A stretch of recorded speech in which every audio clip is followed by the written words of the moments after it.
Demolition, and there's that right hand. They're cooking it out, not by the right hand. Takayama.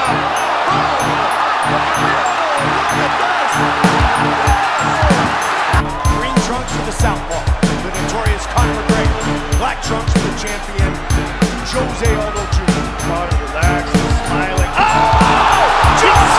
Nate Diaz, you just shook up the world. How's that feel? Hey, I'm not surprised.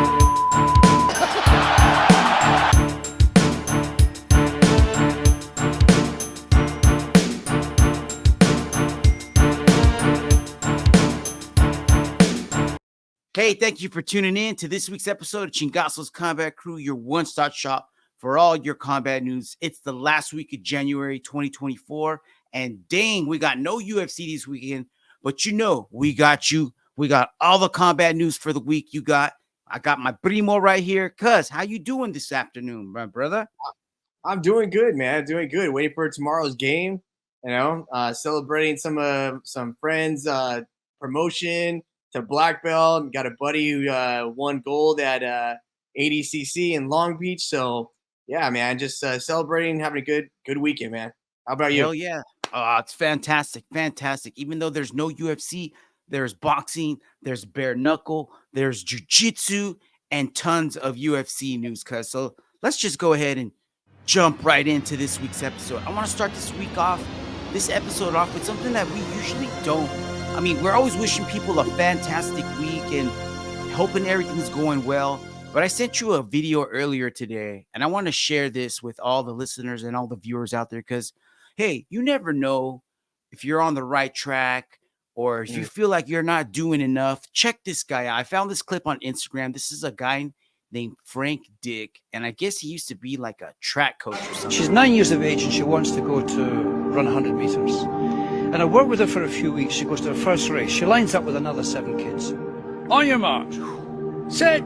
Bang. Runs down the track. Hurls herself at the line. 8th out of 8.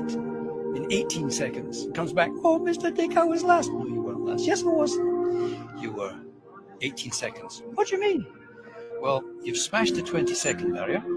And I had you down for 19 seconds. You're a whole second faster than that. Do you know what this means? No. This means it's your lifetime best performance.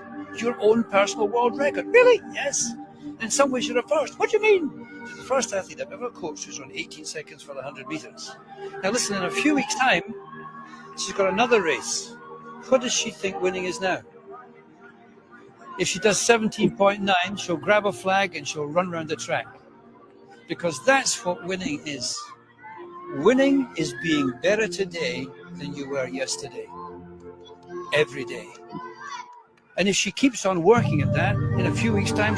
That's the message, man. Just be better every day. Doesn't matter if it's getting gold, getting silver. Hey, if you're getting that gold and silver, that's freaking fantastic. But even if you're not, whatever you're doing, just make sure you're doing it a little bit better than you did the day before. And that's it, man. That's all that really matters in the end. I remember me and you, cuz, had a conversation a while ago where we said it's going to be up to us to make this place better. And if you're doing your best every day and you're surrounding yourself with other people that are doing their best every day, guess what, man? That shit's contagious and everyone's just going to start lifting each other up. So surround yourself with winners, man. That's like a Victor Cervantes, like a cousin Ant right here, Afonso, a freaking fight professor like Eddie. Hey, get yourselves a squad like that, man. Just wanted to share that with y'all. Let's get into some real combat news now, cuz. You ready? Let's do it. All right, let's do this. You know how I like to share fan-made video, and I'm also a fan of The Office. And so when these two worlds collided, I was like, yo, I got to share this with everybody. Check this out.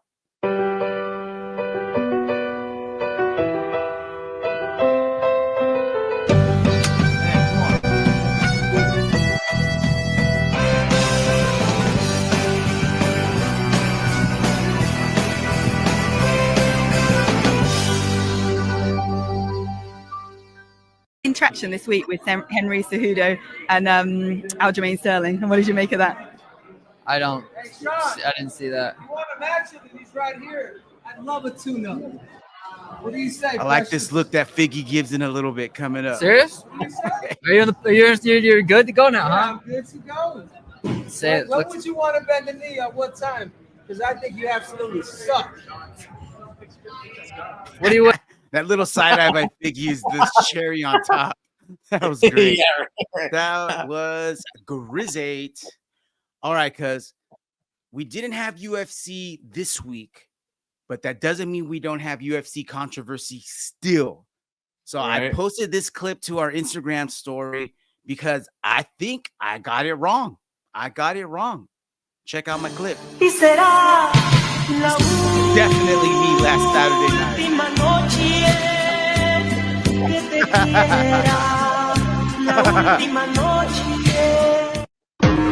Drake and Sean Strickland double team to ruin my Saturday night, man. So let's break this down because I got the significant strikes on the screen right now. And last week, I had Sean winning rounds 1, 2, and 5. I thought for sure he won those rounds. I thought round 2 was super close, but now looking at the stats, dude, he got outstruck, even though it says only by 4 significant strikes. But didn't he also get taken down? Did he? Yeah, he did. He did hit a takedown. So Yeah. the takedown, along with those few strikes, that counts as winning round 2 to me, dude. And if Yeah. I had him winning rounds 1, 2, and 5, and he didn't really win round 2, then that means DDP easily run round 2, round 3, and round 4 for sure. So that's the winner, bro. I think they got it right. They got it right. I'm gonna have to go back and rewatch the fight because I still haven't rewatched it, but just the even though they were really, really close in strikes, I feel like the takedowns, even though they didn't do too much damage, he didn't have a lot of control time, he still got him. And Sean still had to stop doing what he was doing to defend the takedown, to defend the strikes on the ground and get himself back up off the mat. So he did edge him out. I think they need to run this back, man. What do you think? Oh, definitely. Yeah, I think they need to run this back. I mean, it was close. I think the fact that Sean Strickland had so many strikes, so many significant strikes throughout the fight, kind of matched with the takedowns that DDP was doing. So yeah, I mean, when you look at it, I mean, I think I even remember saying like when you guys are saying that he won round 2. I think I remember saying that I was worried that the takedowns were gonna cost him. Yes, you know, you did. So that may have been the deciding factor. Yeah. So, and I know that I don't think that the takedown should have, because like you mentioned, he took him down, but he didn't really do anything with it. So, but again, like you said, he took him down. He had to stop what he was doing. So I think, definitely running this back again, it would be a good one. Definitely this one before Adesanya. Definitely. And it might have been more of like a visual thing. You know what I mean? Like the judges see you get taken down. They're thinking that's bad for sure, obviously. And the blood, that cut definitely probably played into the judges' decisions as well. So let's see what we have here. I think I have a video. Oh, yeah. Check out this. So we didn't see this during the fight. I didn't see this clip until afterwards, but check it out. So this is Sean Strickland. I think this is round 4. The leg attempt. And this is, so if you notice, the clip starts, and I think Sean had like a small cut already underneath his left eye. But right here, it seems like they clashed heads and that just gushed open. So check it out. Check it out. 2 can be seen here coming after the single leg attempt. There it is. He clearly right there. started bleeding near his eye immediately. Was this a difference maker? What do you think? And there it is. Look. Yeah. So as soon as they break away, right after that little, I mean, it was incidental, but it still happened. And it ended up having a big impact on the fight. Because even Sean, I saw a clip of Sean talking in the locker room after the fight. And he said he couldn't see during round 4. Couldn't see at all. Yeah. And because of all the blood, he kept wiping it. Yeah, he kept wiping it. Yeah. So that sucks, man. But hey, it's part of the game. Part of the game. Yeah. Run it back. Yes, exactly. And so, I mean, it is what it is, but look who looked like they were more in a fight. Yup. Yeah, pretty crazy. Sean definitely looked like he got into a fight because he was cut up. But DDP Still looked like was a like squat he afterwards. got beat up from the feet up. Shit. Yeah. He looks bad. He looked like he got beat with a bat. Yeah. Definitely looking like what was that guy's name from the Goonies? Chunk. No, not Chunk. No, not Chunk. Sloth. There you go. Yeah, there you go. Yeah. All right. So once the decision came out, dude, it's just like everybody got on Twitter and just started all kinds of fighters started chiming in, starting with none other than our boy Ian the Cook Garry saying, I'm sorry, don't sue me, bro. Don't sue me, bro. I'm sorry. Yeah, I'm sorry. So Ian Garry comes out with like, bro, that fight was disgusting. That fight was sloppy. I would never have a fight like that. And DDP says, word up, bro. Don't even worry about it. You will never have a fight like that. So you don't got to worry about it. And then, of course, Sean Strickland had to say something about it because he said that they look like a bunch of amateurs. And then Sean Strickland says, F you, Ian, you cuck. Saying my boxing is sloppy. I would sleep you if we fought. Then I would sleep with your sloppy wife while you watch. Sean Strickland 1. Ian Garry 0. Go back to your corners. All right. So check this clip out. I don't know if you saw this, but Jon Anik from the UFC, one of the UFC commentators, had DDP winning the fight. He was on his podcast and he came out with this statement talking about the aftermath and all the fans online coming after him for picking the winner. So check this out. Because even if you and I both thought Dricus du Plessis won the fight, we try to present that information respectfully. And when I go on to X or I go to our YouTube comments, it seems like a lot of these fans are just in attack mode. And I don't know if these fans are casual fans or not, right? But I appreciate the passion, but I'm getting to a point at 45 years of age where I don't know how much time I have left in this MMA space, because if I go do pro football, like I'm not necessarily going to be dealing with this lowest common denominator all the time. And I don't know, man, I just feel like there's a lot of malice and disrespect from the fan base, and we can disagree. Like, don't take it from me. Demetrius Johnson and Kenny Florian thought DDP won the fight. I don't know. I've just been very off put with the negativity that has permeated my feed since Saturday night. And I'm just not sure how much longer I have in this space, honestly. Yeah. Listen, man, that's too bad, man. So he's basically saying like he's getting pushed out by all the haters. And dude, I mean, why does he even read the comments? I mean, MMA. Go for it, cuz. At the same time, like, this isn't something new, people writing responses and doing all that stuff. So has he never had any critics? So my question is this the first time someone has started criticizing you and you just can't take it? Or has this been going on for a while? Because I think for a long time, that has just been the thing. Everyone's talked about it, how people get so brave and they say whatever. Why are you even letting it bother you? You're getting paid millions of dollars. You're at the freaking fight. It's your opinion. Just keep doing your thing and, fuck everyone else. Exactly. Keep making your money, your thing, because you're never going to make everyone happy. You could go the other way and you're going to piss somebody off.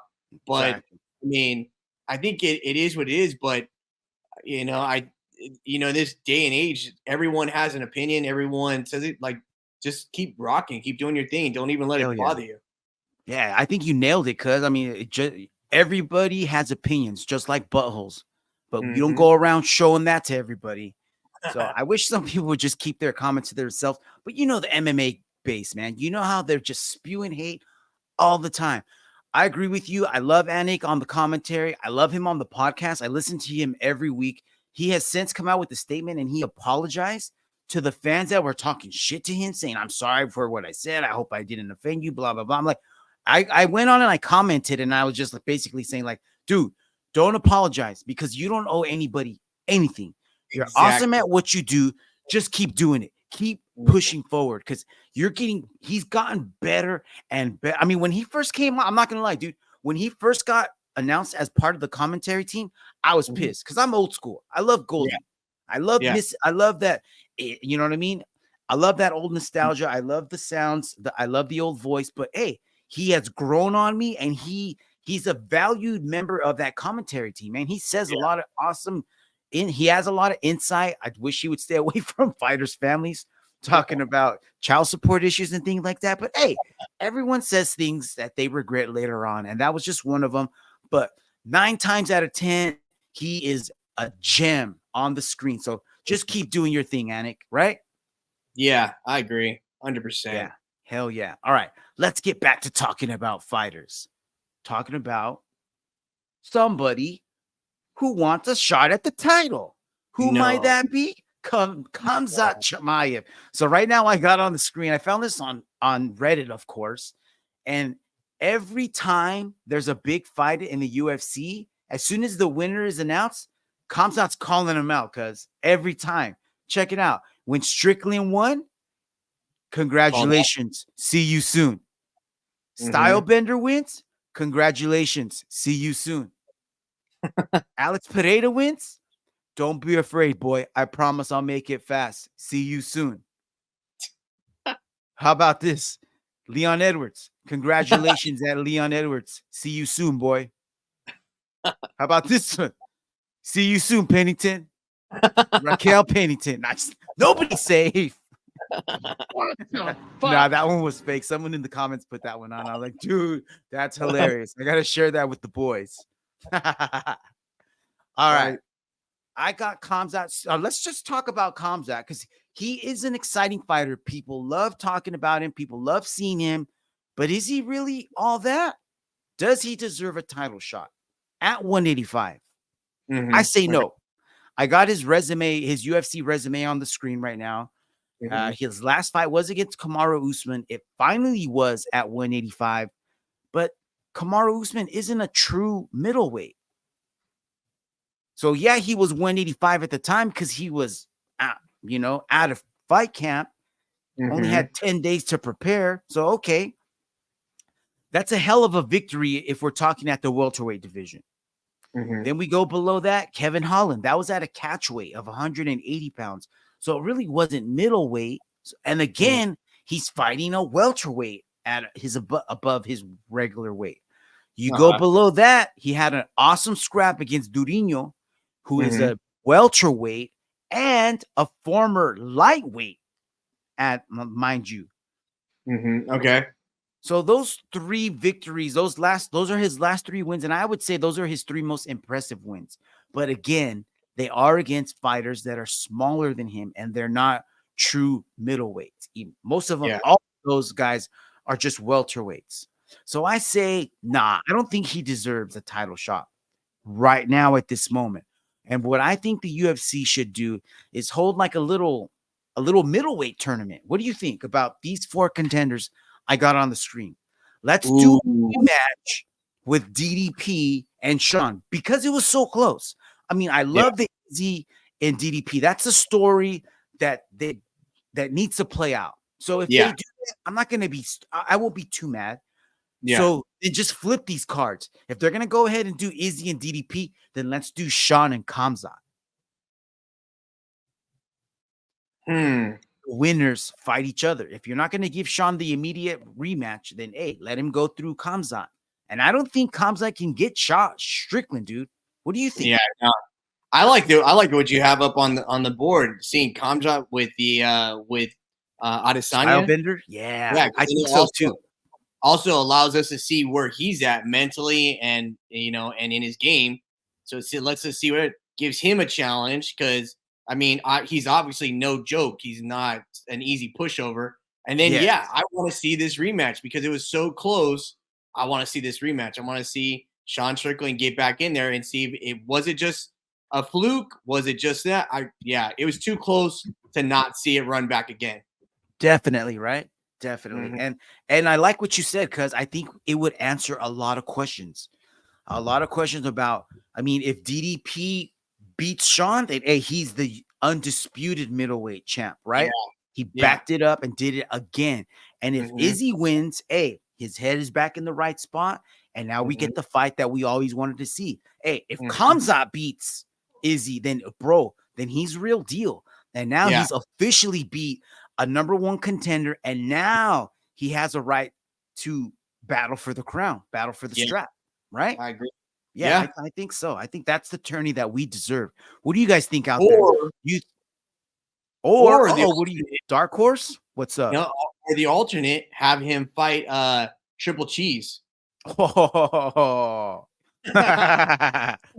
Hey, stack up them cheeseburgers. He can make middleweight. Hey, he doesn't like fighting regular middleweights anyways. He likes to fight puffy. Yeah, so let's do it. Henry Cejudo, go on the go to Heart Attack Grill, right, cuz? There you go. Tell him Cousin Ann sent you. All right, cuz last week we talked a little bit about this. I think the girl's name on the screen, Rachel Gilmore. Yes. She tried to get the UFC to she tried to get TikTok to cancel UFC 297. And then on the screen, we have Alex K. Lee, who got roasted by Sean Strickland. And I just want to say that I posted the clip of us talking about this from last week's show on Instagram, and it got a few hundred views, no problems. I posted the same clip on TikTok, and TikTok took it down. Oh, yeah, and because they said I was bullying. They said we were being bullies. Oh my god! Even though in the post I said, "Hey, you know what? You do your thing, we'll do our thing. I agree to disagree, but you stay in your space and we'll stay in our space. If you don't like what's going on over here, turn it off. Don't watch." Just like us, we don't know what the heck's going on in their world. No, nor do I care. I don't even go to MMA fighting anymore. You know? But whatever, man. And so we weren't actually the only ones who had that point of view. I was listening to Josh Thompson and John McCarthy on their podcast, Big John McCarthy, and Josh Thompson had the exact same take, dude. The exact same take that we had. He said that dude, Alex K. Lee, was just doing this for clicks. He knew exactly what kind of response he was going to get out of Sean Strickland, and he was just waiting for it, man. So instead of asking bogus questions during fight week to a fighter that's cutting weight, hey, just do what we want. Just do what you're there for and ask about MMA, man. Come on. Yeah. You're not going to ask him for financial advice. You're not going to ask him diet advice. You're asking him about fighting. That's what he knows about. Yeah. Yeah. And who is he from again? Who's he working for? Right there on the screen. MMA Fighting. That's a website. MMAfighting.com.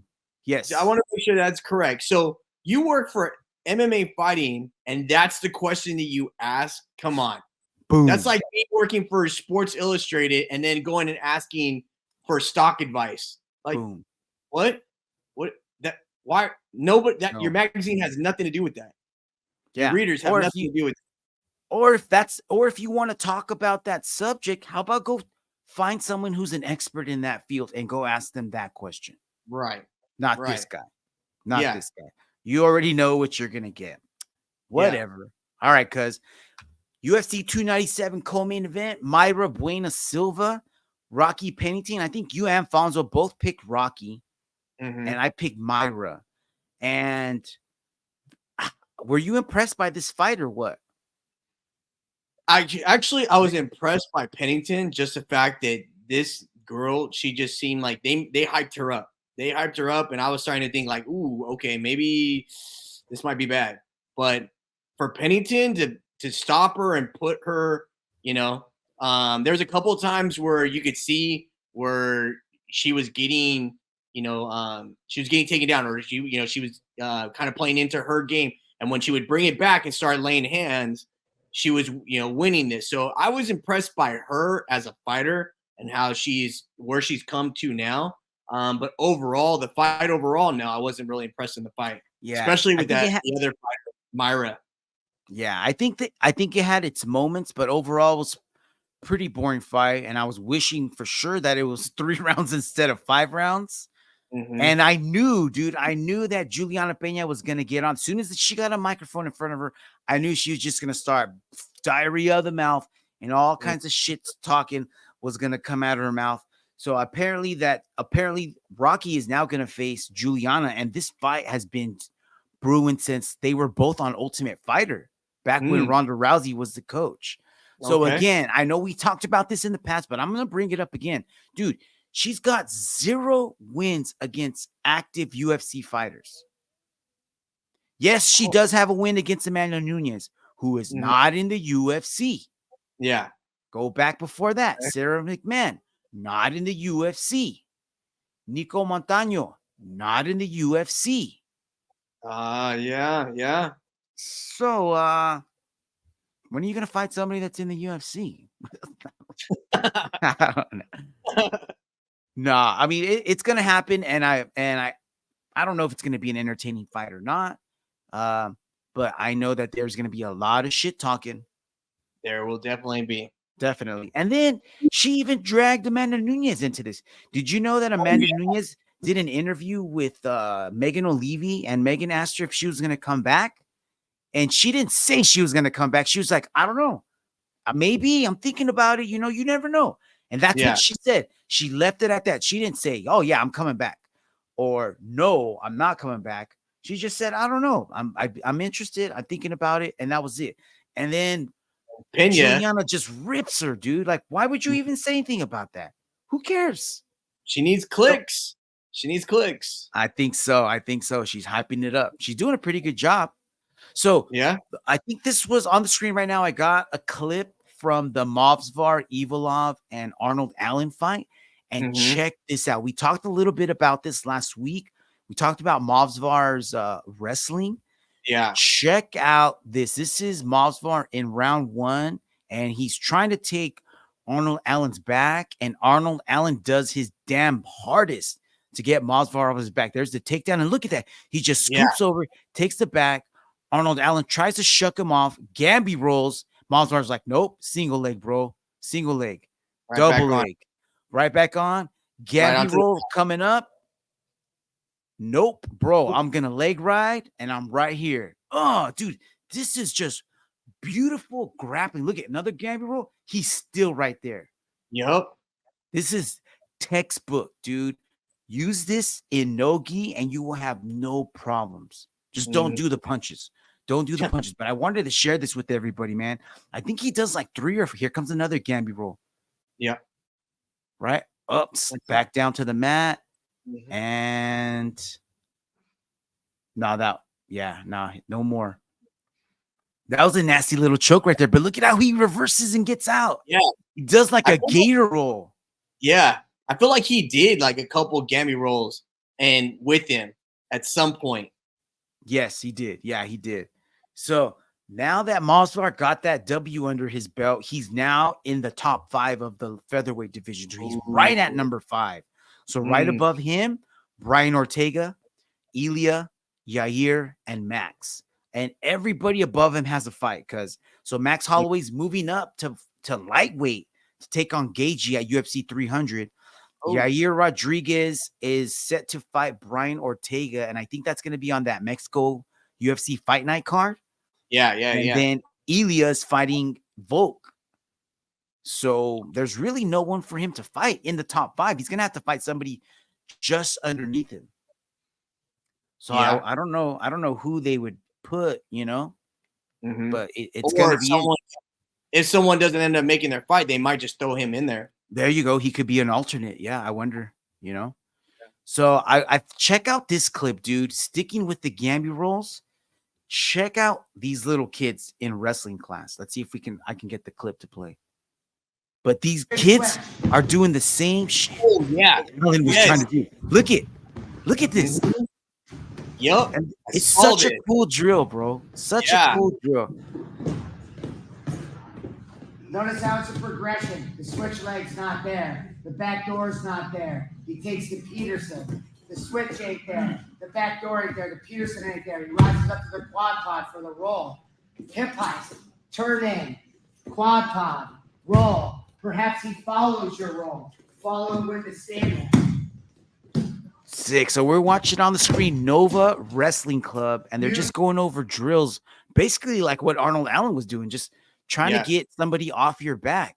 So usually when when you're trying to take someone's back and someone Gamby rolls, there's you got like one of three options usually, right? Because you're either gonna roll with them, you're gonna lose the position, or you're gonna allow them to roll, and you're gonna do like what Mosvar did, and you're just gonna float right above them. And as soon as they finish their roll, you may not have the back, but you haven't lost the position. Now you're just gonna be hopefully mounted on top. Yeah. And I remember the first time somebody Gamby rolled on me, and I tried to roll with them. And I didn't tuck my head, and I went back. So don't do that. Don't do that. If you're gonna roll with it, tuck your head and roll on your shoulder. I learned that real quick. Yeah. Yeah, those Also, kids leg right there, those are future Olympians right there. Oh, those kids are studs. I loved it. So I just wanted to go ahead and all right, cuz moving on.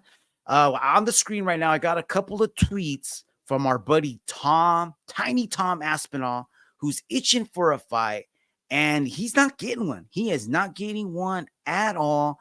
On screen right now, it says, while we're talking about Stipe, my manager was contacted by the UFC asking if I'd like to fight him on April 13th. Of course I accepted. Because check out the timestamp on that. You see that on screen?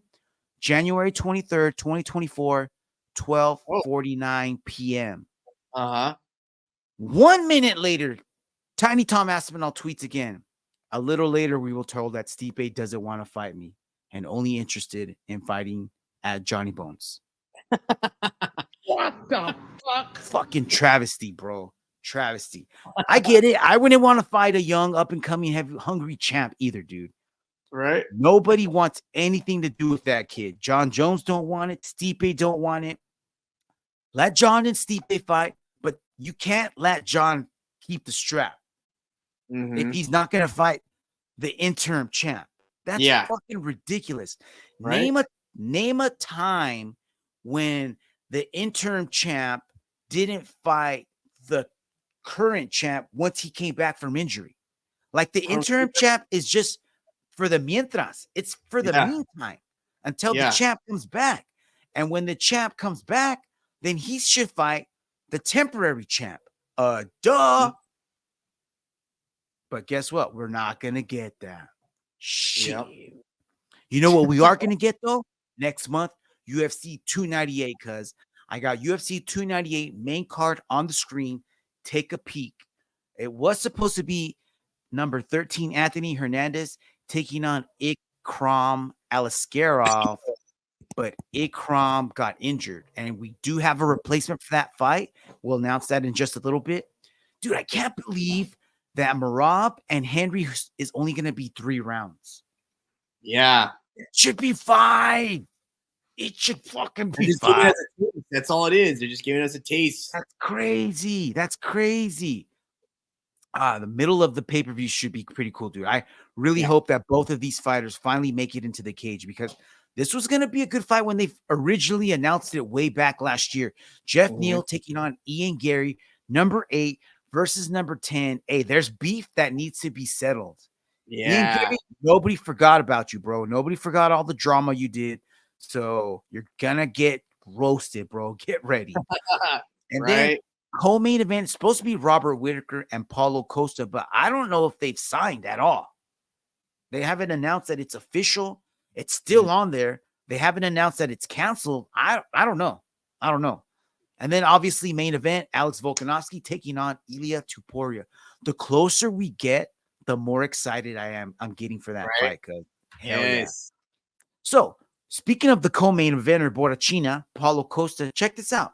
Somebody asked him on Twitter, when's the next fight? And he said, February 17th. Maybe he's going to show up. I don't know. So hoping for the best, bro. Hope he shows up, because maybe he just looked it up and he was like, hey, yeah, there's a fight this day. Maybe.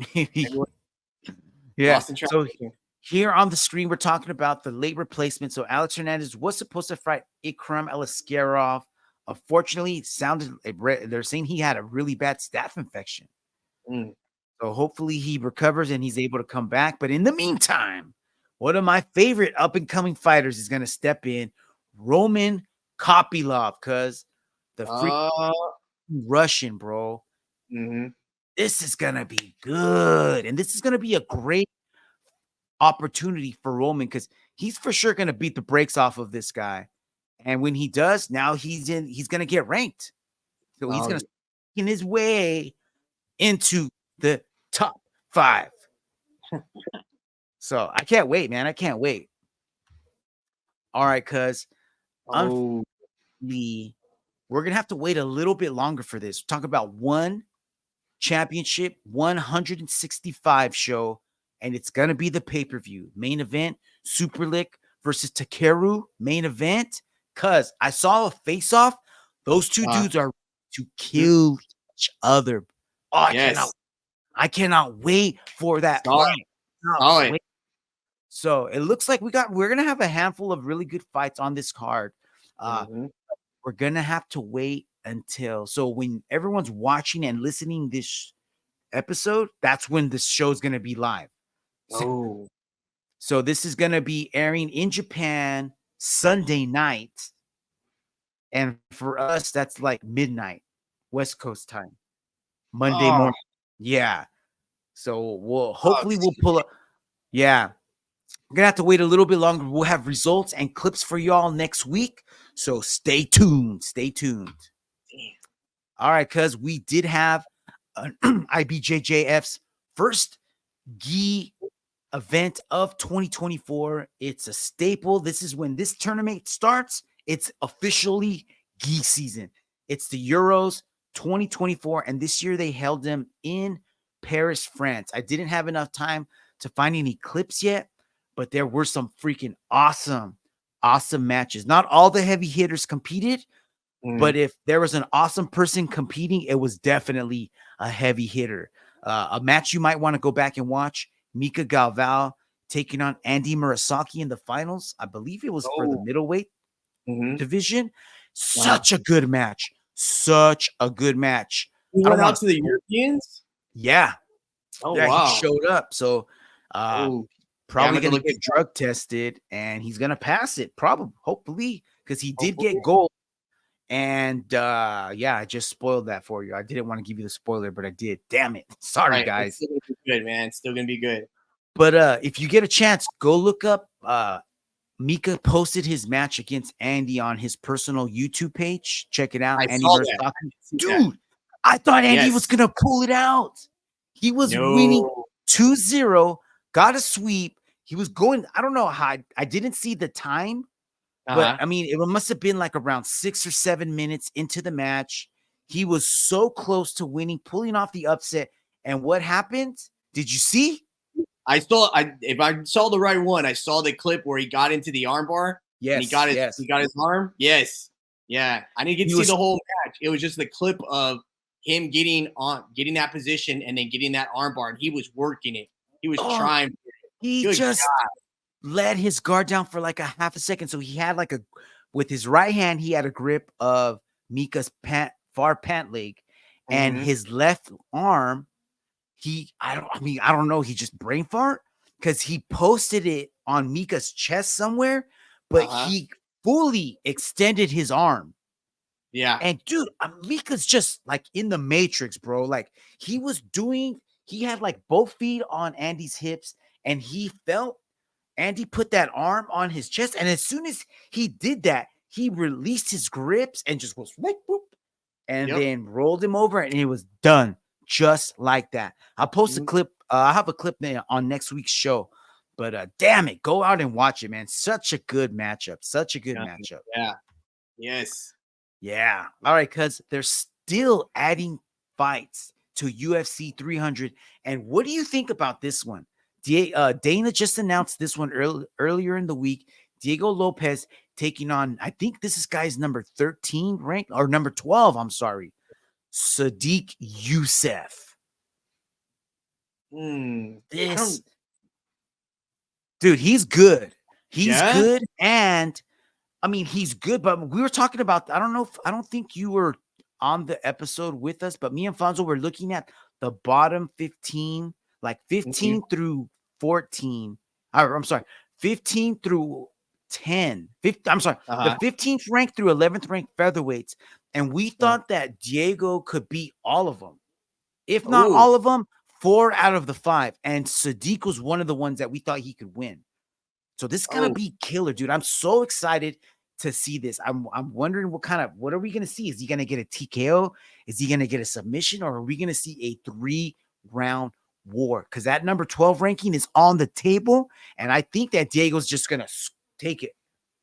Yeah. What do you think? Diego is definitely a good fighter to watch. He's very exciting, very fast paced. He's not that type that's just gonna sit there and kind of just smother you or just not really do anything. So I don't know the other guy very well, but Diego Lopez, definitely exciting to watch. I'm looking forward to him, especially after his last fight. Hell yeah. It's going to be a great fight. Great fight. And so check this out. A double announcement with this next slide, because UFC just signed Kayla Harrison. They snagged her away from the PFL. And as soon as they signed her, dude, this is crazy, because usually they sign people and they don't announce a fight right away, but they signed her and announced the fight in the same day. So they're throwing her on UFC 300, and she's gonna face UFC veteran Holly Holm. Dude, Holly could pull the upset off here. That would be nice. That would be nice, dude. Kayla's wasn't even the champ at the PFL anymore. Like, she's a super good fighter. Don't get me wrong. Right. She's a killer. But she's like a 3-time champion, right? Like, yeah, definitely. 3-time PFL champ, but she did not win the strap the last 2 years in the PFL. Right, but wasn't she also like a judo champion or something like that? She's the only 2-time gold medalist. Yeah. For the US. Yeah. Male and female. So that's saying something right there. So this is an awesome signing. I can't wait to see what other fights they announce for her down the line, but hey, this is a good one right here. I'm for it. Yeah. I'm looking forward to it. You know what I'm not looking forward to is this guy again. Dan Hooker. Dude, what the heck is wrong with him? This is a pendejada of all pendejadas, I thought. Check this out. He posted this earlier. I don't know I think this was on a podcast. But check out this quote. He says, "I'll fight Beneil in June." He's come out and said he wants to see if he still got it. Well, I can check, brother. I'll check for you. Dan Hooker, you will get rocked into outer space, man. How do you think he would do against Beneil? Dude, he's going to get freaking eaten up alive. I think that is a great matchup for Beneil. Coming off of that crazy KO loss, dude, this is perfect for him. This is like on Jurassic Park when they drop the goat into the T-Rex cage.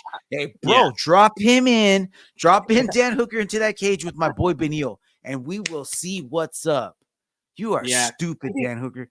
You need to get tested. Dan Hooker is just trying to put his name out there because he's getting older, and he's just trying to become relevant, trying to get a start somewhere. But no. He's stirring the pot. He's doing what he's got to do, but at the same time, I don't know if you should be stirring shit up like that, bro. Your body's cashing. Your body's writing checks. What's that saying? You're writing checks your body can't afford to cash, bro. I don't think that's how it went, but it's close enough. We'll take it. Let's just move on before people figure it out. All right. We talked about Mikey Musumeci a couple of weeks ago. He had that little thing with that YouTuber dude. Looks like nothing's going to come of it. But Mikey's got a bigger bone to pick, and I'm actually with him on this one. So he went on a little rant on hygiene. So let's check this out. I'm going to play it. So today I'm going to talk about hygiene. One of the biggest issues in jiu-jitsu is people getting staph. Now, obviously, jiu-jitsu is not for the germ-phobic people. There's plenty of germs, and it's a contact physical sport. But what I'm referring to are those people that don't shower after training, those people that reuse their same clothes. They don't clean their clothes. They hang them up, and then they reuse them again for training. And those gyms that don't clean their mats. It's disgusting, and it's unacceptable. When I was 12 years old, I almost had to have my arm amputated because of MRSA. I was in the hospital for 1 month. I'm constantly stuck on antibiotics like Bactrim and doxycycline. It's so unhealthy to be on these antibiotics, guys. It's damaging people's stomachs, right? So you can't just shower. You can't just go to a laundromat and get your clothes cleaned. Like, you can't just clean the mats at the gym that you have. Like, this is ridiculous. it's almost like being dirty is like cool. It makes you tougher. But then being dirty makes you sick, and then you get everyone sick around you. So you're gonna train with Mikey. You better wash your gi. Yeah, wash your ass before and after. So I saw this cousin. I thought, hey, this would be a cool conversation to have with you because you've trained all over. You've trained all over the United States, and you've trained all over the world as well. So, when you were in Korea, what did you notice about hygiene over there? Was that even an issue, or was it like they were hardcore on it? You know what? In Korea, they were pretty much the same as they were here in the US. In the sense that the gyms made sure to clean. Their gis were always clean. I never really had a problem or had an issue with anybody wearing like a gi that they used earlier, even if they trained earlier. Right. So yeah, it was very clean in Asia, especially with jiu-jitsu and stuff like that. The mats were always cleaned up afterwards. It always smelled good. So they always had a lot of good fresh air going through. Windows were open. So yeah, I never really had any issues with that.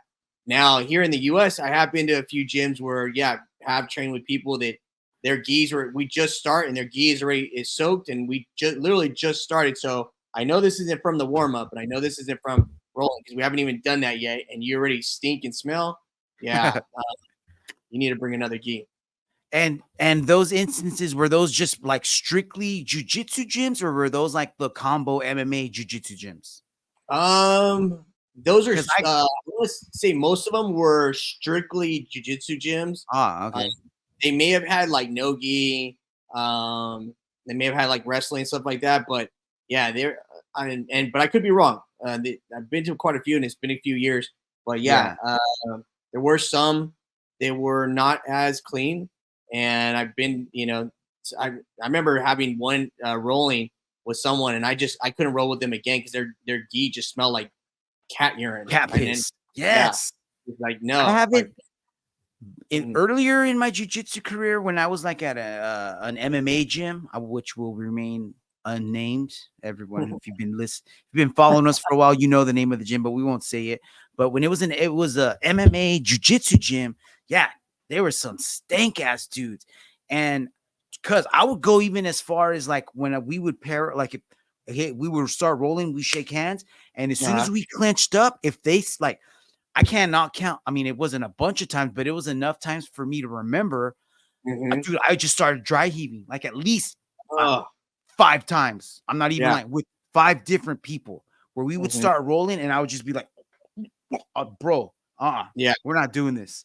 It just cost me a roll. I'm gonna go sit out now. Now I don't have a partner, and there's no way we're gonna go through with this roll. But it was always at that combo MMA MMA jiu-jitsu gym. Now that I'm at a strictly jiu-jitsu gym, I can't even remember the last time something like that has happened.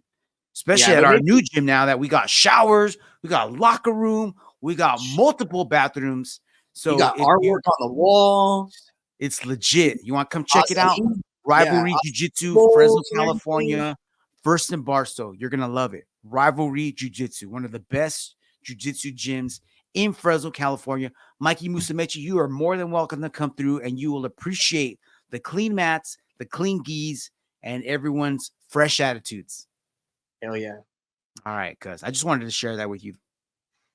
All right, we had no UFC this weekend, but next weekend they're back. UFC Fight Night, and it's not a super stacked card. There's a couple bangers on it, and I just want to share those with you. So, actually, I think I'm more pumped for the Renato Moicano Drew Dober fight than I am for the main event. Even though the main event's going to be cool, we're going to get some answers or some questions answered. And it's middleweight division too, so no one's really gonna, unless there's a mega upset, the rankings shouldn't get shaken up too much, but we should get some questions answered. But Renato Moicano, Drew Dober, even though they're at the bottom of the lightweight rankings at number 13 and 15, I don't throw this out there very often, but I can almost freaking promise you that that's going to be fight of the night. Because both of those dudes are veterans. Both of those dudes are hungry. They're both older gentlemen, I think. Let me see. I think I got their stats on the screen. Yes, check it out. Tail of the tape. Drew Dober's 35 and Renato's 34. You know what that means? They don't have time to waste. They don't have time to lose and start all over. So that means they're going to be clawing at each other because they know that one loss could be a career ender. You're going to, a loss here could mean you're going to be a gatekeeper at this division for the rest of your career. A win here moves you up the rankings and sets you up with another high-level ranked fighter, probably, right? Especially going in probably into the top 10. Yes. In this one, At the moment, Renato is a slight favorite at -142. Drew Dober +120. Renato coming in with a record of 17 wins, 5 losses, 1 no contest.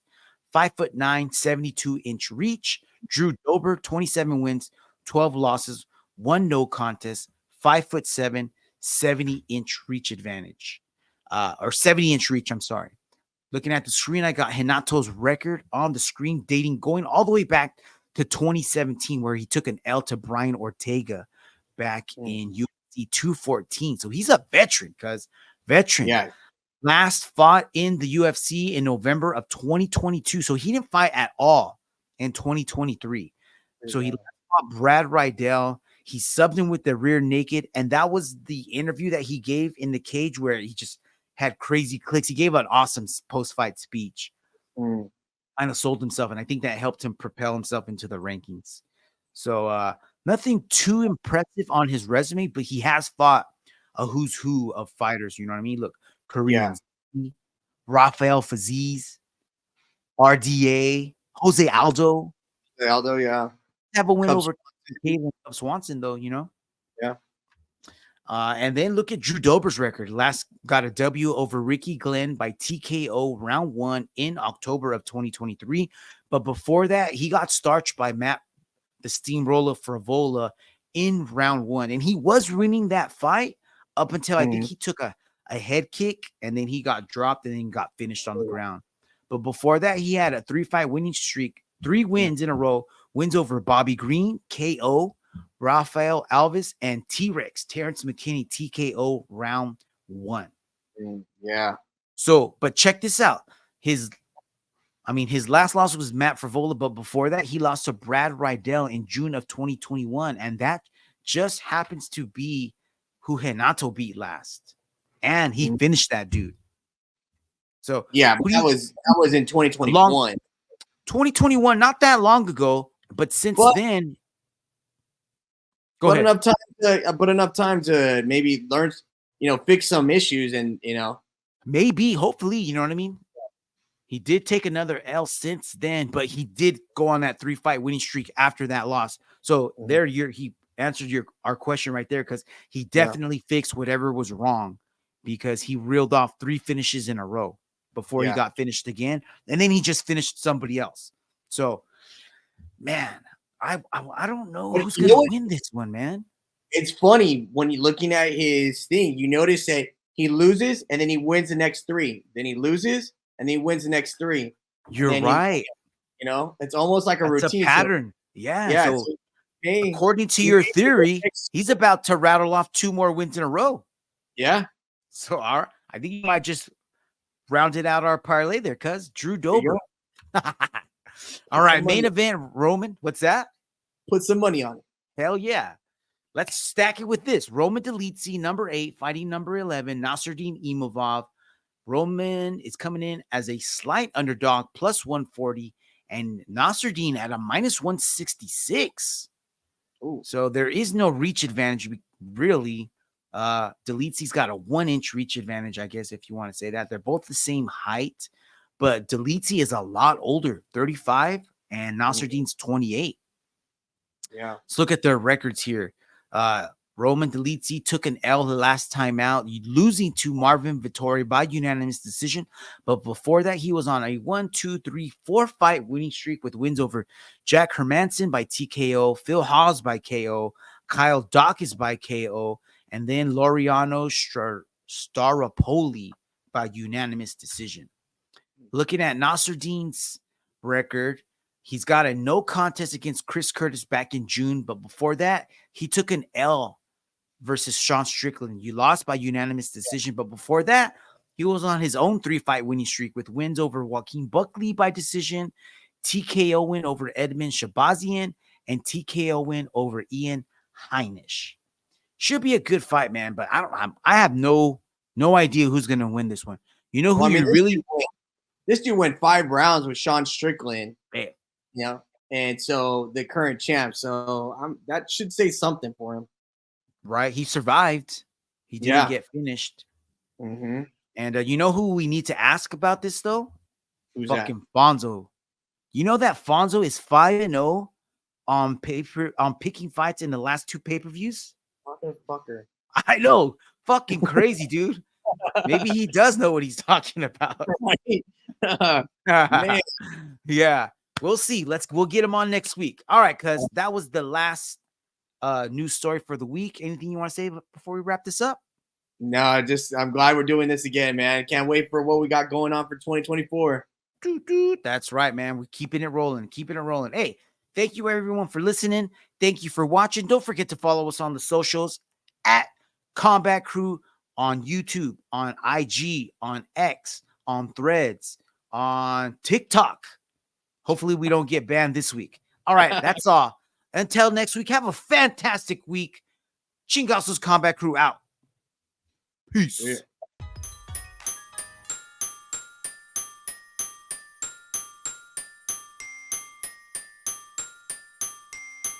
Demolition, and there's that right hand. They're cooking it out. Mount Barber right hand. Takayama.